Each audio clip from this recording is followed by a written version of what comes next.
But without further ado, let us cover these armies. For the Vampire Coast, led by VM Evenstar, going to have 5 zombie pirate deckhand mob, one of which will be the ROR, Tide of Skuld. We're also going to have 4 Sirens, somebody in the chat definitely called that, and a single unit of Depth Guard. Gotta love the Depth Guard. Up in the air, we're going to have ourselves some Felbats. Looks like 2 of them to be precise. The single Scurvy Dog on the ground as well.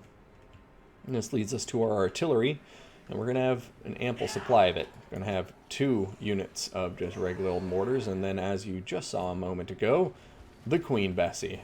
Queen Bess deploying on the right side of the map. I kind of like this. It's going to be able to avoid, any direct fire from artillery or things like that, but actually going to redeploy over there to the center. Now, going over the leadership, we do have a Gunnery White, going to be on foot. Going to be bringing nothing but more powder, so he can give that extra ammunition to his allies. And then we are going to have a Vampire Fleet Admiral with a pistol in the lore of vampires.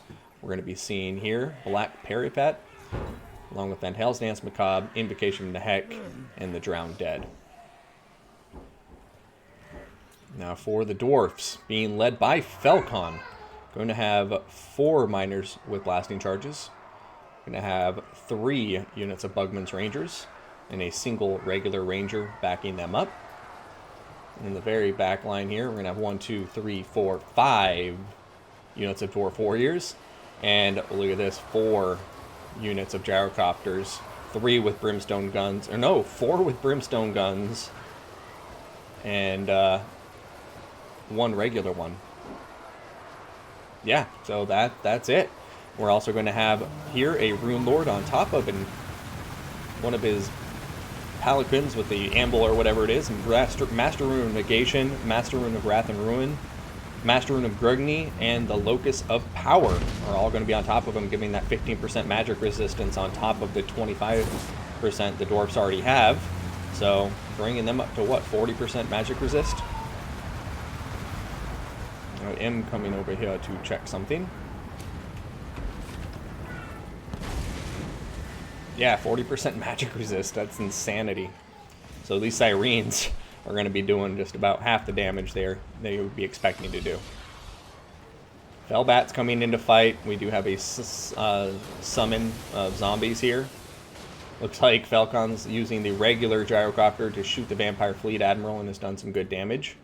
And he's going to use the other ones here to fight, I guess, Felbats for the time being. And it looks like they will be able to win that. Like, Felbats aren't going to defeat this many Gyrocopters in melee combat. Their armor is just too high. Over here, going to see the mortars firing away, trading shots with miners and blast the Bugman's Rangers. Sirens have come in hard on this flank.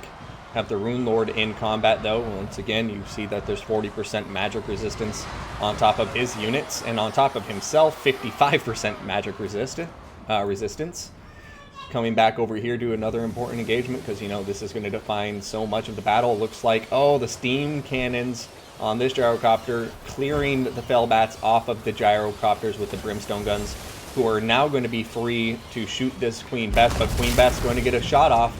And let's follow that to see where it goes. Over here, it looks like there is some densely packed Dowie. Oh, and it's going to narrowly miss him. Do a kiss of damage there, but miss the bulk of the Dwarfs for sure. Over here, these Sirens seem to be being dealt with effectively. You have some Scurvy Dogs that are running away right now, but they are crumbling. It looks like they may go out of existence. But yeah, the Sirens, still a lot of them that are healthy across the board. You still have the Depth Guard and other units here that are now pushing forward. Balance of power, dead even. But yeah, Gyrocopters really, really needing to destroy Queen Bess. There it is. So once Queen Bess has been destroyed, that's a big play. And it looks like these Gyrocopters may have the opportunity just to eliminate these mortars now too. Back here in the melee engagements, Sirens still trying to push through. We have Dwarf Warriors and the Rune Lord holding them back. Coming through the woods is a hitting unit of Sirens. And then over here on the Vampire Coast right flank, you can see that they've continued pushing forward with their zombies and sirens. And where did the depth guard go, though? Aha, the depth guard are actually already back here towards the back lines trying to cut down Bugman's Rangers.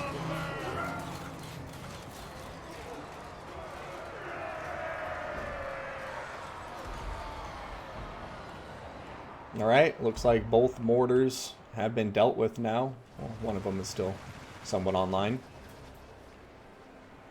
And now you can see the steam is seeming to run out on the Vampire Coast assault. Time will tell. I mean, these guys are chasing down Bugman's Rangers, but Bugman's Rangers do have regeneration, which is always a nice thing.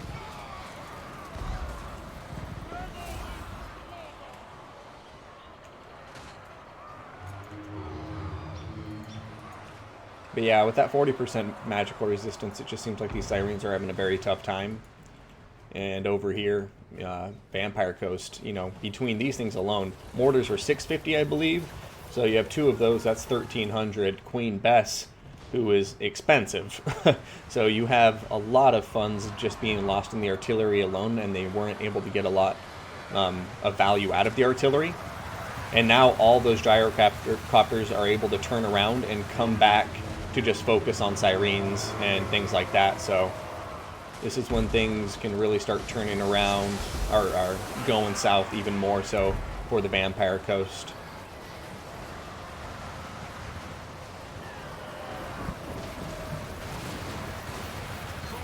Yeah, it looks like the Vampire Fleet Captain, or Admiral, sorry. Didn't mean to give your rank, get your rank mistaken, Mr. Admiral, sir. Is getting focused by the gyrocopters, and as long as they stay on top of her, she's going to be dead within a minute, I would say. And then without the Fleet Admiral, the leadership is just going to fall apart. All these sirens and everything else will start to crumble slowly but surely, and we'll have a Dowie victory.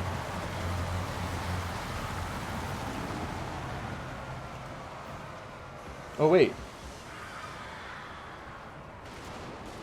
No, because there's still people not in the forest. It's allowed to fight in the forest.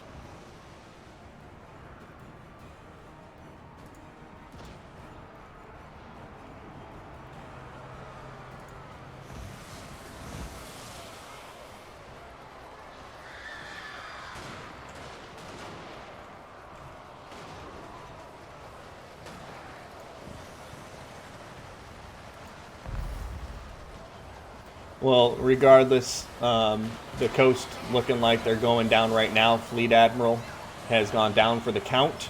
You can see crumbling, kicking in on a lot of the vampire units, wavering, critical binding kicking in on some of these sirens. And really, yeah, without leadership, the vampires aren't going to be able to win this. And the big thing to remember, too, is, like, what does the Vampire Coast have to deal with this Rune Lord on top of the Zandil? Nothing.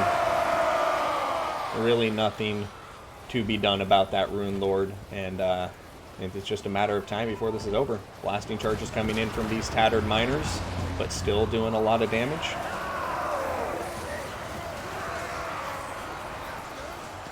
Coast is down for the counts.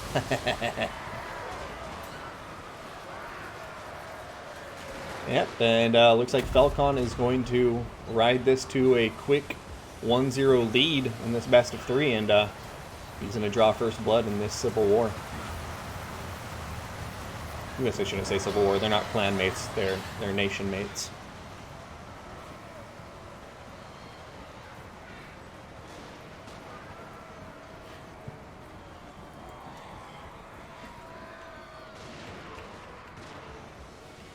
Davina, if Wood Elves can't fight in forests, Tomb King should be banned from deserts. Yeah, I that's a rule I just enforce within reason. For me, this was never, like, the coast was definitely trying to push an engagement into the forest, but they still had their depth guard and 2 sirens out in the open, so it definitely wasn't like a complete forest engagement being forced.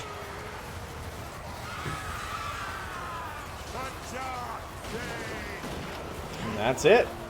First game going to Felkon and the Dwarven Air Force.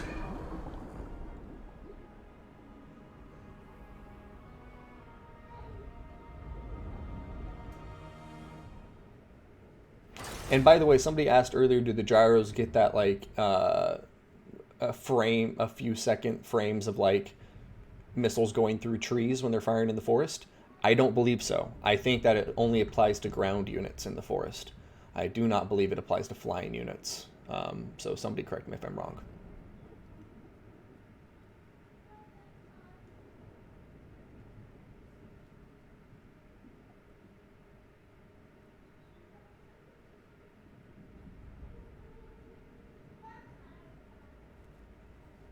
All right, so here we are. Vampire Coast just, I think, had a rough time from the beginning there. This army they went up against was pretty effective counter to them. And all of this artillery just immediately became a liability. And once again, this is a matter of those things where it's like, if you're going up against a faction where you know they have an air force that could potentially really spam you, you need to make sure that you have something to counter it. And I don't think this army had anything to counter it. The 2 Felbats could maybe handle like 2 gyrocopters, but they're not going to like kill them. They're just going to buy time. And there's no cannons here, like mortars and the Queen Bess aren't good at taking out gyrocopters. There's no handguns here. There's no deck droppers, or deck gunners, I mean. There's just so many ways the Vampire Coast can address gyrocopter play, and this army didn't have any of it. So I'm honestly surprised it went this well and lasted this long, because I do think right from the beginning I was like, oh, those gyrocopters are going to be able to eliminate all of these mortars so quickly. So you got to remember what your opponent may bring, and I just don't think this army was capable of dealing with these guys if you're playing somebody at Felkon's level. Alright, well, let's go ahead and cover our red player first this time, Felkon, since we covered Evenstar first in the last round. And starting with the infantry, we have a single spearman at arms, and then we have 5 peasant mob. We're going to be looking at Knights of the Realm. Looks like 4 of them, and 3 Grell Knights. So, other than that, we do have 2 Paladins. 1 has Guardian. We're going to get a nice little view of these beautiful Knights in their awesome plated armor. And then we do have the Fey Enchantress over here on the far left flank, yet to be deployed, leading this army. She's going to have the Chalice of Potions, Favor of the Fey, Arcane Conduit, the Dwellers Below, Earthblood, and Mist of the Lady for that Mortis-like effect. Alright, now going over here to our blue player, Evenstar. He is also going to have, well, some peasant mob. He's going to have 4 peasant mob. Going to have Spearmen at Arms, 2, 3, and 4 of them. He's also going to have a single field trebuchet and 2 peasant bowmen with Pox arrows. We're going to have Grell Knights with some Knights Errant hidden in the forest here, along with the Fey Enchantress, Chalice of Potions, Earthblood, Awakening to the Wood, and Mist of the Lady going to be there. And then we're going to have another double Paladin combo, this time no Guardian involved. Over here we're going to have 2 Questing Knights. And then in the back here we're going to have another 2 Questing Knights, bringing it to a total of 4. So both players strong in the cav, and we'll see how it goes from here. And relatively even troop counts.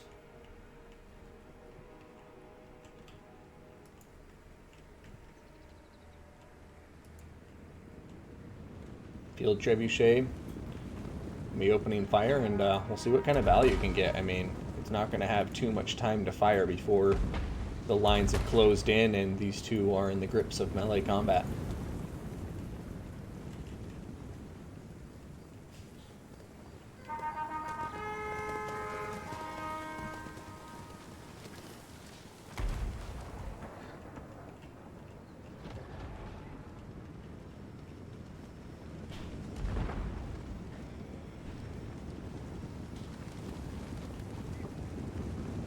Alright, Felkon just coming in, going all out, and we'll see the counter charge from Evenstar probably right here, now that his knights can come out relatively unopposed. Chalice of Potions going down here. Oh yeah, they're gonna miss it. Nice dodge there from the red Bretonnian player there, Felkon. Micro on point, no surprises. Over here, looks like we're gonna see a trade, Questing Knights and Knights of the Realm going at each other. One of the Questing Knights going to be escaping relatively unscathed, though, as the peasant mob there pinned those forces in place to buy him some time. Over here, a big Dwellers Below has been cast down. Looks like it's hit these Grail Knights, as well as the Paladins, slowing them down at least. Grail Knights here getting crushed. And it does look like Felkon is picking up a lot of steam here, as the Bretonnian infantry doesn't seem to be making too big of a difference for our blue player Evenstar here. One of his Paladins even seems to be wavering. These two Questing Knights going to be wavering and now routing.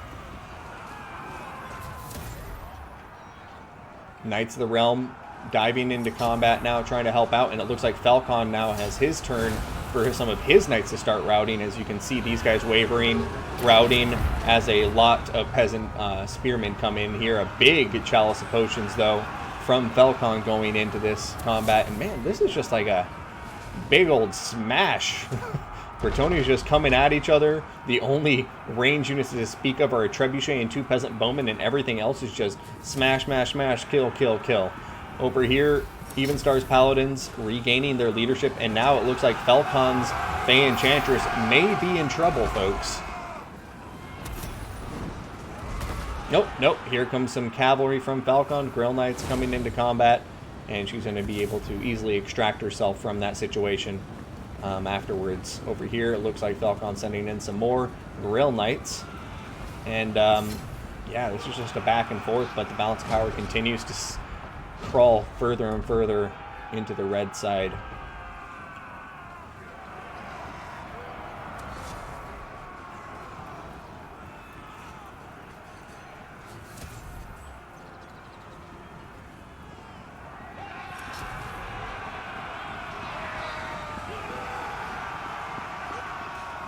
Yeah, these Knights of the Realm on the charge are just so vicious, and as they come charging into the Knights of the Realm and the Grail Knights, you know, like, just devastating. Very hard to withstand that. Over here, Spearmen at Arms now getting charged when they were unbraced, not even facing the right way.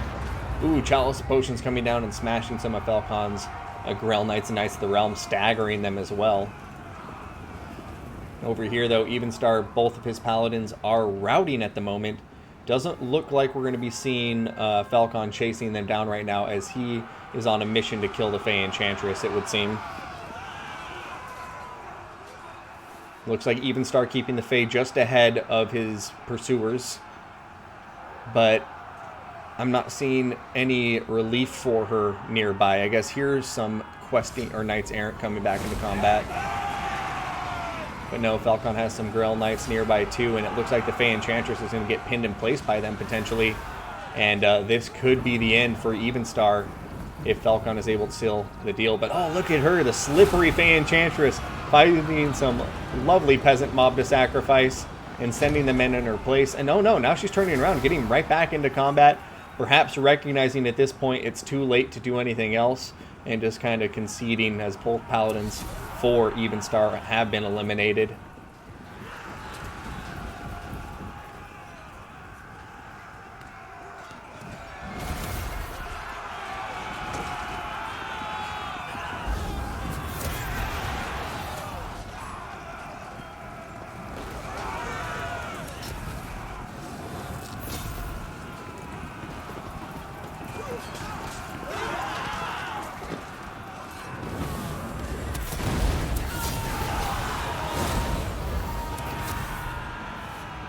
There goes the Fey Enchantress, and Felkon will win in a 2-0 fashion against BM Evenstar.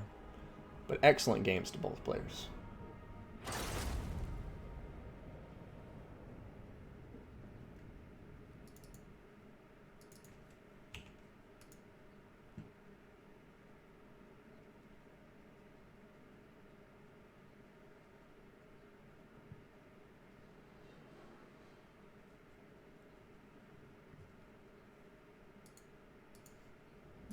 So, I mean,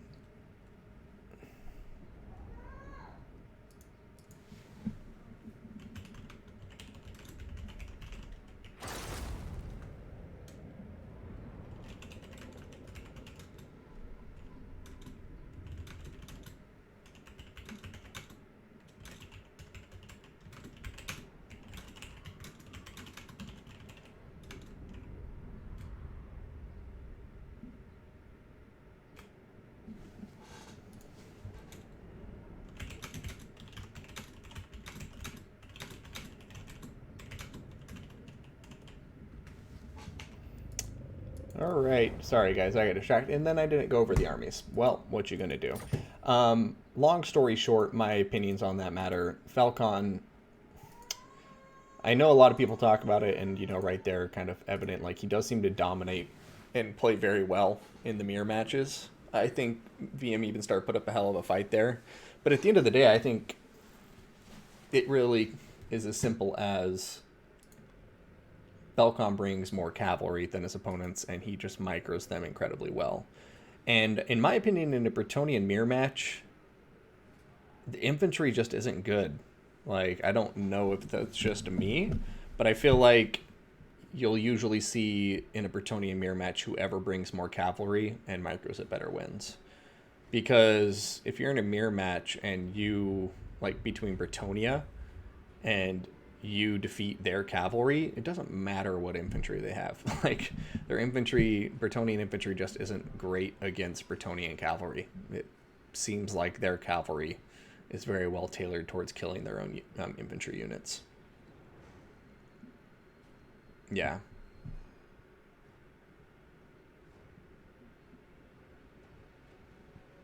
Always rushing forward.